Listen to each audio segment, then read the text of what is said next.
यंदा 22 सप्टेंबरपासून नवरात्रीला सुरुवात झालेली आहे। नवरात्रीच्या 9 दिवसांमध्ये आपण देवीची जमेल तशी सेवा उपासना करतो। त्याचबरोबर घरामध्ये या दिवसांमध्ये काही उपाय केले तर त्याचा आपल्याला लाभ होतो।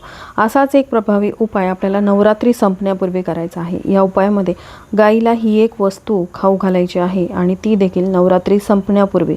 कारण आपल्या शास्त्रांमध्ये आणि जुन्या परंपरांमध्ये गाईला आईचा दर्जा देण्यात आला आहे। तिला गोमाता म्हणतात आणि असे मानले जाते की तिच्या शरीराच्या प्रत्येक भागामध्ये देवदेवता वास करतात। गायीची सेवा करणे केवळ धार्मिक कर्तव्य नाही तर जीवनात सुख, शांती आणि समृद्धी मिळवण्याचा एक सोपा मार्ग देखील मानला जातो। आणि म्हणूनच नवरात्रीच्या 9 दिवसांमध्ये फक्त एकदाच आपल्याला ही गोसेवा करायची आहे, जेणेकरून आई भगवती प्रसन्न होईल आणि आपल्या अडचणी दूर होतील। तर गायीला ही जी वस्तू खाऊ घालायची आहे ती कोणती आहे यावरचा डिटेल व्हिडिओ पाहण्यासाठी खाली दिलेल्या त्रिकोणावरती क्लिक करा। संपूर्ण व्हिडिओ तुम्हाला तिथे बघायला मिळेल। धन्यवाद। श्री स्वामी समर्थ।